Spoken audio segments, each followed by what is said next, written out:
Select Africa TV updates sawubona mbukeli, ngiyakubingelela futhi ngiyakwamukela. Inkantolo enkulu yase-Western Cape kufinyelela esinqumeni sokuthi akhishwe ngokushesha esibhedlela sabagula ngenqondo umnumzane Zandile Mafe osolwa ngokushisa iphalamende. UMafe uyise kulesibhedlela emva kokuthi inkantolo yesifunda saseCape Town inqunywe ukuthi ayochitha inyanga yonke kulesibhedlela ehlolwa ingqondo. Kodwa ijaji elumongameli wamajaji uJaji Hlophe uthe ukuyisa kukaMafe kulesi sibhedlela kwakungekho emthethweni, wathi uMafe akazange abuze lutho ngaphambi kokuthi ayiswe kulesibhedlela, ngakho-ke kumele aphume ngokushesha. Icala likaMafe lizoqhubeka ngomhla ka-11 kuFebhuwari. Sekuthembisa-ke mbukeli ukuthi konke okuzobe kwenzeka ngalolu daba sizokunika khona.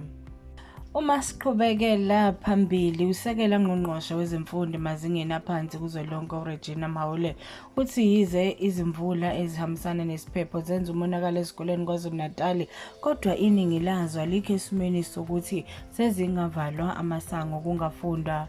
uMahule usho kanje njengoba kade ehambisana nongqongqoshe wezemfundo kulesi sifundazwe ukwazi Mshengo bevashele izikole ngaphansi kwesifunda uMgungundlovu maphakathi naso isifundazwe sakwaZulu-Natal ukuhlola umonakalo owenzekile nokuthi ngabe izikole zikulungele yini ukufunda.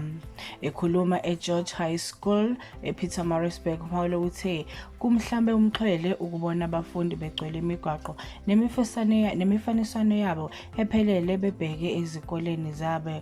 Uqhube ngokuthi yize zikhona izikole ezikhahlanyezwe isichotho, kodwa umnyango usihambise amagumbi angumahamba nendlwane ukuze izikole ziqhubeke zifunde. Qhubekela phambili mbukeli. UNdunankulu waKwaZulu-Natal umnumzane uSihle Zikalala uthi izikole zalesifundazwe zikulungele ukuqalisa ukufunda. uZikalala uthi zingu-186 izikole kulesifundazwe esikhahlanyezwe izimvula ezihambisana ngesiphepho kusukela ngoNovemba. UNdunankulu usho kanjena njengoba kade ehambe ngaphansi kohlelo lukahulumeni isiyahlola ukuzibonela ngawakhe umonakalo ezikhukhula. Ekhuluma ngemuva kokuvakashela izikole ezimbili zamabanga phansi, Induku eBandla Primary kanye neMalanda Primary, uZikalala uthi okwamanje kubonakala sengathi imali ezodingeka ukulungisa zonke izikole ezicekeleke phansi ngase ibe ngu-200 million wamarandi kuya phezulu. Sizweleke mbukeli uZikalala ezikhulumela.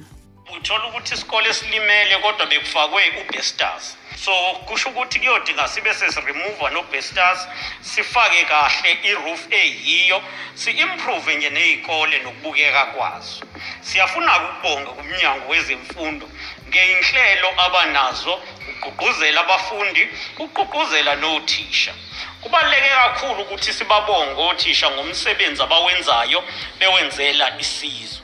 Sicela sonke njengabazali ukuthi sikhuthaze abantwana ababuyele ezikoleni nokuthi bakwazi ukuthi babebuyele ezikoleni babe serious ngemfundo, ngoba lokhu kuukwakha ikusasa labo njengabantwana futhi kuukwakha isizwe esiphumelelayo. Sibeka lapho-ke mbukeli osukwini lanamhlanje. Siyacela uphinde uzivakashele ey'nkundleni zokuxhumana ku-Twitter @SelectAfricaTV, Instagram @SelectAfricaTV, kanti naku-Facebook sikhona Select Africa TV. Sithole nakhona lapha ku-YouTube, ulike, usubscribe, uphinde futhi ukomente sizwe umbono wakho.